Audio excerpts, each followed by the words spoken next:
Hey everybody, welcome back to the channel. Today I want to talk to you about modding and creating builds within Destiny 2. Now, for most activities in the game, modding correctly isn't something that you need to necessarily stress about, but what if I were to tell you that you could actually make the game easier by correctly modding your gear? When you want to make a build, you should think not just about what you like to use, but also who you'll be using it against. What enemy faction will you be facing? What types of damage do they deal, meaning solar, arc, or void? And is it direct or AoE? The goal when creating a build should be to maximize your damage output and minimize the damage output of your enemies. Now, I know this sounds simple, but the art comes in how to achieve that to the highest degree possible. With a large and constantly growing list of mods, it can be tough sometimes to focus everything we have into a quality build. And with the cost of leveling and fully masterworking armor being so high, you should always have an idea of what you're putting together before you just blindly dump materials into something that ends up not really helping you much in the game. So I have some worthless nothing builds that I use for strikes, low-level PvE, public events, just things like that in general, but I like to put together more focused builds for different in-game activities based on what I'm going to actually be doing in the activity, as well as the enemies I'm going to encounter. So this is my GOS build for my Titan, and the only thing that ever changes is I switch out between Gnawing Hunger and Recluse, but as far as the armor, this is what I always use. I never take off Xenophage for this raid, and I usually defend during boss encounters, so I use a mixture of machine gun mods and resist mods. So generally speaking, in my opinion, a resist mod is going to be way more helpful to you than a base stat mod in PvE. And if you want higher base stats, then you should just farm for the gear with a better stat roll, and depending on when you're watching this video, these can be easily farmed at the recaster at the tower. So I use a mixture of minor resist, major resist, boss resist, and concussive dampener, which will give you protection against AoE attacks. And next time I get an Ascendant Shard, I will make these gauntlets void, which will allow me to use a void resist, but I'm also going to be able to get sniper loader on them too. But for now, I'm just going to use arc resist on. As far as the targeting, scavenger, reserves, dexterity, and loader perks, it's pretty simple. You use mods that align with the weapon that you're going to be using in that activity. Now when I'm running around in patrol or running strikes, I'm pretty much always using a hand cannon and a sword, but I never use them in GOS. I'm always using a machine gun every encounter. So when I use this build in the activity I built it for, I carry a lot of ammo, I gain a lot of ammo, and I even get super energy when I kill with my machine gun. However, right now, Oppressive Darkness is live in the artifact, so you could always switch out Storm of Lead with Oppressive Darkness and have the best of both worlds in them.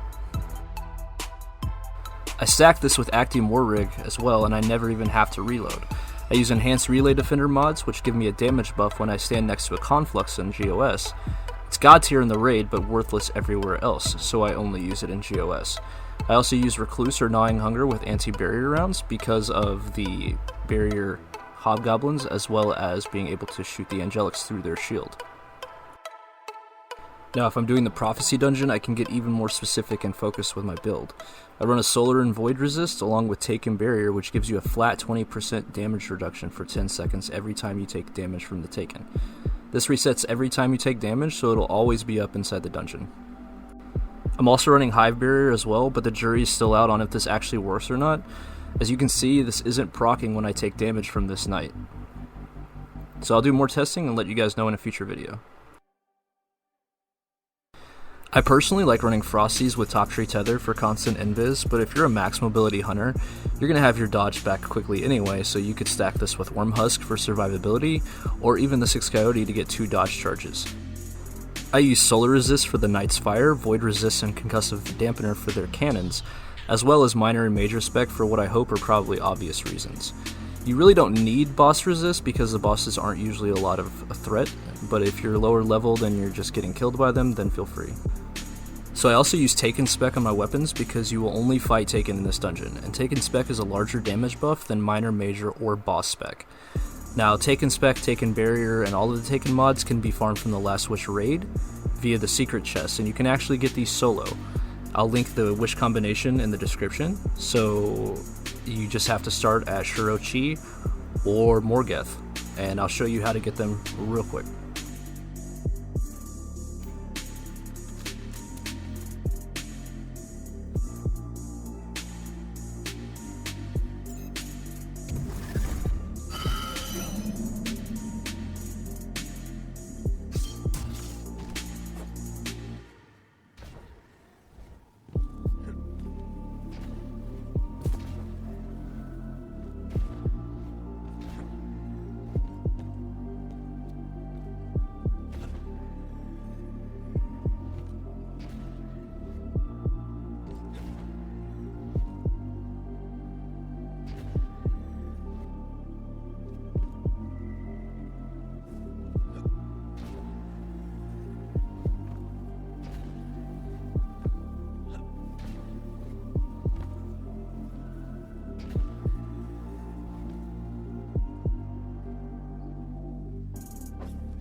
One of the biggest things that Destiny does that's different than a lot of other games is that high-tier items in Destiny 2 aren't necessarily just outright better than their counterparts. The way that Bungie's designed most of these exotics is that they just have unique playstyles that they offer.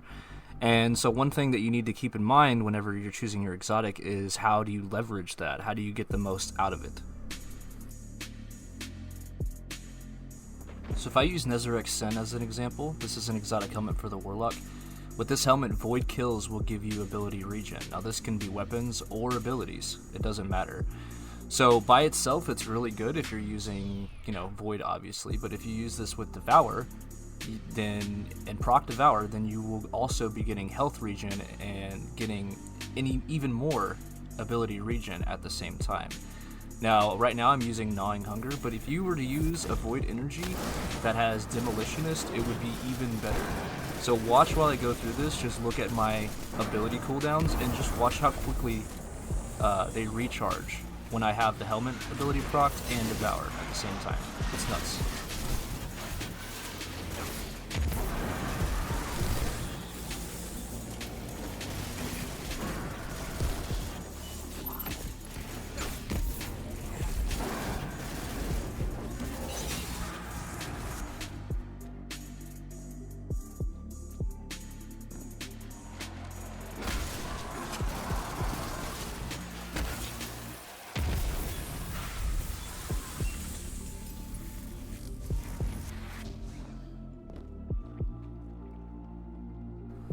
As you can see, I have almost 100% uptime on my abilities.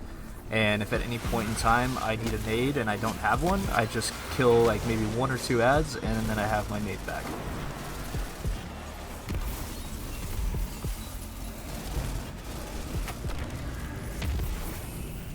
At the same time, I'm getting constant health regen with every kill, and having my abilities up almost constantly makes getting kills super easy.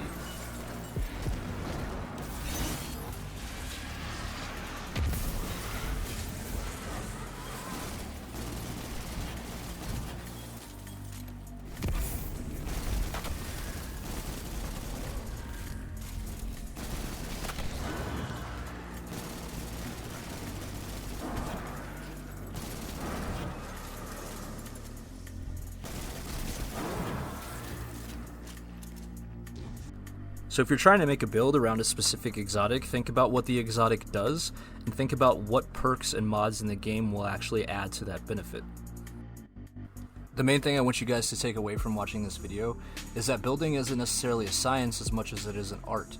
And what I mean by that is that there's a lot of ways that you can actually complete an activity, but if you learn how to leverage the abilities and the mods and the different armor in this game to maximize your effectiveness, then you'll find yourself becoming even more powerful than you ever thought you could be. And maybe this is just the Warframe player in me, because I used to spend a lot of time playing Warframe, but my philosophy with that, and I think a lot of people's philosophy on Warframe, is that why make yourself powerful when you can make yourself beyond fucking busted. I'm going to be getting a video to you guys very soon, and it's going to focus around farming builds for Glimmer, resources, and really just resource management in general within D2, so be on the lookout for that. I really hope this video was helpful. If it was, then feel free to hit that like button and share it around to people that maybe need help with their builds. If you're new to the channel and you want to see more helpful videos like this, as well as some shenanigans that me and my clan do together, feel free to subscribe. And also you can check out myself as well as the entire Harmony Cloud Gaming family over on Twitch, so look out for that. But as always guys, thanks for watching and I'll catch you next time.